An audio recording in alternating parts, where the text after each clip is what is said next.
La fibrilación auricular es la arritmia cardíaca más frecuente en la práctica clínica diaria y representa un desafío significativo en el ámbito médico. Su prevalencia global se sitúa entre el 2% y 4% en la población adulta, pero aumenta exponencialmente con la edad, alcanzando cifras de hasta un 6 a 8% en mayores de 75 años.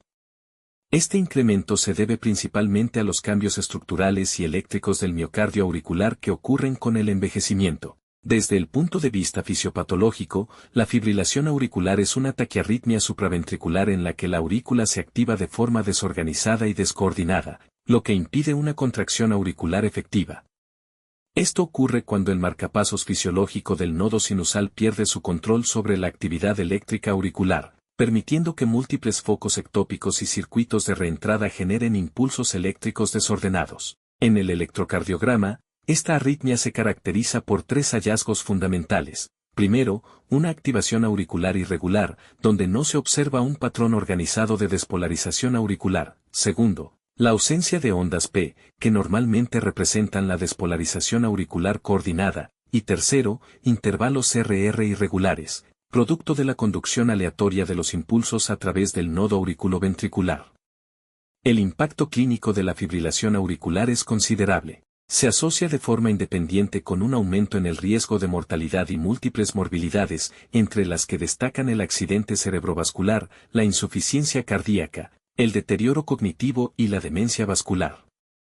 Además, la fibrilación auricular no solo afecta la salud física del paciente, sino también su calidad de vida, ya que se asocia con una mayor tasa de hospitalizaciones, un incremento en los costes sanitarios y un desgaste emocional significativo tanto para el paciente como para su entorno familiar. Por estas razones, identificar, diagnosticar y tratar la fibrilación auricular de manera temprana y adecuada es fundamental para reducir sus complicaciones y mejorar el pronóstico a largo plazo de los pacientes afectados. Un abordaje multidisciplinario, que incluya un adecuado control del ritmo y la frecuencia, así como la prevención del tromboembolismo, es esencial para enfrentar este problema de salud pública que continúa en ascenso a nivel mundial. ¿Cuál es la causa de la fibrilación auricular? En su desarrollo participan varios factores fisiopatológicos. 1. Factores estructurales. El más relevante es la dilatación de la aurícula izquierda, frecuentemente asociada a fibrosis intersticial de la pared auricular.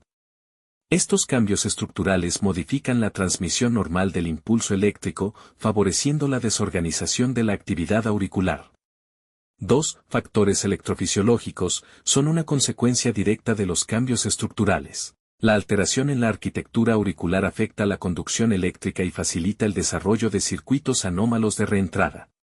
3. Factores desencadenantes son responsables de iniciar la fibrilación auricular y se originan en los denominados focos ectópicos. Estos focos pueden aparecer por tres mecanismos principales. En primer lugar, el aumento del automatismo, donde ciertas células generan impulsos espontáneamente. En segundo lugar, posdespolarizaciones tardías, que ocurren después de un potencial de acción. Y tercer lugar, reentrada, un fenómeno en el que un impulso eléctrico circula repetidamente por un circuito anómalo. 4. Factores moduladores. Aquí el sistema nervioso autónomo juega un papel clave. Los cambios estructurales afectan las terminaciones nerviosas y los receptores auriculares, lo que provoca un acortamiento del periodo refractario auricular y aumenta la vulnerabilidad a la fibrilación auricular. 5. Factores genéticos. Aunque menos frecuentes, ciertos casos de fibrilación auricular tienen un componente hereditario, asociado a mutaciones genéticas específicas. En la mayoría de los casos, la fibrilación auricular es la manifestación eléctrica de una enfermedad cardíaca subyacente, como hipertensión arterial, insuficiencia cardíaca o valvulopatías. Sin embargo, también existen factores de riesgo adicionales, como la obesidad, el alcoholismo, el hipertiroidismo y el envejecimiento, que contribuyen al desarrollo de esta arritmia. ¿Cómo se presenta clínicamente la fibrilación auricular? Desde el punto de vista clínico, la fibrilación auricular puede presentarse de dos formas. 1. Asintomática o silente, el paciente no percibe síntomas y la arritmia es detectada de forma incidental, generalmente en un electrocardiograma de rutina. 2. Sintomática. Los síntomas más comunes incluyen palpitaciones, disnea, dolor torácico, intolerancia al ejercicio, mareo, síncope y, en algunos casos, trastornos del sueño. Además, la fibrilación auricular sintomática puede clasificarse según su impacto hemodinámico en 1. Hemodinámicamente estable, el paciente mantiene parámetros aceptables de presión arterial y perfusión tisular. 2. Hemodinámicamente inestable, se presentan síntomas graves como hipotensión sintomática, edema agudo de pulmón, isquemia miocárdica, shock cardiogénico o síncope. En muchas ocasiones, la fibrilación auricular no se diagnostica hasta que aparecen sus complicaciones más graves, como un accidente cerebrovascular isquémico, disfunción del ventrículo izquierdo, deterioro cognitivo o demencia vascular, e incluso cuadros de depresión asociados al impacto de la enfermedad en la calidad de vida del paciente. Para clasificar la gravedad de los síntomas, la European Heart Rhythm Association, ERA, ha desarrollado una escala específica que facilita la toma de decisiones en cuanto al tratamiento y manejo de estos pacientes.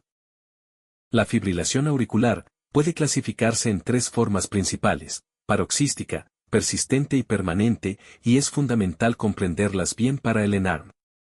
Empezando por la fibrilación paroxística, esta se caracteriza por episodios que terminan espontáneamente, lo que significa que es autolimitada. Estos episodios pueden durar desde minutos hasta días y, aunque en muchos casos permanecen así por décadas, también pueden progresar hacia formas más permanentes con el tiempo. Luego está la fibrilación auricular persistente, que se define porque persiste por más de 7 días o hasta que se realiza una cardioversión, ya sea eléctrica o farmacológica. Si no se interviene, esta forma suele evolucionar hacia la fibrilación auricular permanente, que es nuestra tercera clasificación. En la fibrilación auricular permanente, el ritmo normal del corazón ya no puede ser restaurado, incluso con intentos de cardioversión. Por lo tanto, el enfoque de tratamiento se centra principalmente en controlar la frecuencia cardíaca y prevenir complicaciones, como el tromboembolismo. Tener clara esta clasificación no solo te ayudará a identificar correctamente los casos en el examen, sino también a definir el manejo adecuado en la práctica clínica.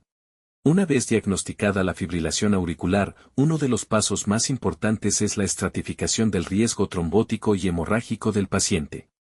Esto nos permite tomar decisiones informadas sobre el manejo adecuado de la anticoagulación y las estrategias terapéuticas. Para evaluar el riesgo de tromboembolismo, utilizamos la escala CHADS-DASC, que considera factores como insuficiencia cardíaca o disfunción ventricular izquierda, hipertensión arterial, edad mayor o igual 75 años, que otorga 2 puntos por su asociación significativa con mayor riesgo de ictus, diabetes mellitus, antecedentes de ictus o ataque isquémico transitorio, también valorados con 2 puntos. Enfermedad vascular, como infarto de miocardio previo, placa de aorta o enfermedad arterial periférica. Sexo femenino, que añade 1 punto en presencia de otros factores de riesgo. Cada componente tiene una puntuación específica, y el total determina la indicación de anticoagulación.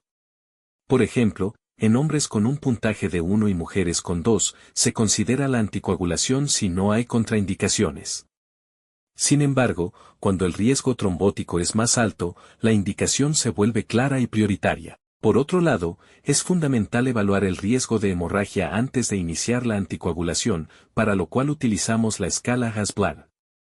Esta escala integra factores de riesgo hemorrágico como hipertensión arterial mal controlada, disfunción renal o hepática, historia previa de hemorragias graves o predisposición al sangrado, edad avanzada, mayor o igual a 65 años.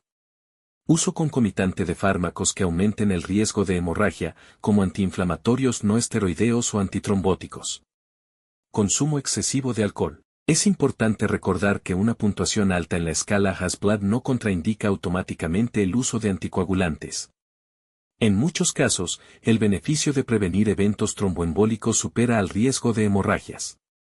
Aquí, el enfoque debe estar en identificar y corregir los factores modificables, como ajustar el control de la presión arterial o evitar el consumo de alcohol. Una vez evaluados ambos riesgos, podemos decidir el manejo más adecuado para cada paciente. En términos generales, existen dos grandes estrategias terapéuticas para la fibrilación auricular, el control de la frecuencia cardíaca y el control del ritmo cardíaco. Control de la frecuencia cardíaca. El control de la frecuencia se enfoca en reducir la velocidad del latido cardíaco sin intentar restaurar el ritmo sinusal. Esta estrategia es frecuentemente suficiente para mejorar los síntomas en la mayoría de los pacientes. Aunque no hay consenso absoluto sobre el objetivo de frecuencia ideal, las guías actuales sugieren ser más permisivos, estableciendo frecuencias menores de 110 latidos por minuto como adecuadas. Para lograr este objetivo, contamos con varios fármacos beta-bloqueantes, que son la primera línea por su eficacia en el control inmediato y su utilidad tanto en pacientes con insuficiencia cardíaca de fracción de eyección preservada como reducida. Entre ellos, destacan el bisoprolol, el metoprolol y el carvedilol. Bloqueadores de los canales de calcio no dihidropiridínicos, como el verapamilo y el diltiazem, útiles en insuficiencia cardíaca con fracción de eyección conservada, pero contraindicados en aquellos con fracción de eyección reducida debido a su efecto inotrópico negativo. Digoxina, que es una opción de segunda línea. Sin embargo, tiene un margen terapéutico estrecho, múltiples interacciones farmacológicas y un alto riesgo de toxicidad, especialmente en ancianos o pacientes con insuficiencia renal. Amiodarona, reservada para casos en los que las opciones anteriores no logran controlar la frecuencia, pero siempre como último recurso. En situaciones de descompensación aguda, es crucial no solo controlar la frecuencia cardíaca sino también tratar la causa subyacente. Por ejemplo, una infección, anemia o alteraciones electrolíticas pueden precipitar una crisis de fibrilación auricular. En estos casos, los beta-bloqueantes o bloqueadores de los canales de calcio son los medicamentos de elección debido a su rápida acción, ajustando la selección según las características del paciente. En casos críticos o inestabilidad hemodinámica, la amiodarona intravenosa o incluso una cardioversión urgente pueden ser necesarias. Control del ritmo cardíaco. La estrategia de control del ritmo se enfoca en restaurar y mantener el ritmo sinusal. Este enfoque es especialmente útil en pacientes jóvenes, aquellos con su primer episodio de fibrilación auricular o en quienes persisten los síntomas pese a un adecuado control de la frecuencia. Para restaurar el ritmo sinusal, se pueden emplear cardioversión eléctrica, que es rápida y altamente efectiva, indicada en pacientes inestables o cuando el control farmacológico ha fallado. Cardioversión farmacológica, con fármacos como flecainida, propafenona, bernacalanto o amiodarona.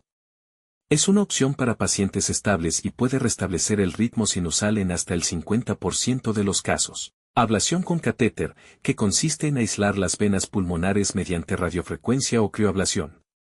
Este procedimiento es más efectivo que los fármacos antiarrítmicos y mejora significativamente la calidad de vida en pacientes seleccionados, especialmente aquellos con fibrilación auricular paroxística o miocardiopatía inducida por taquicardia.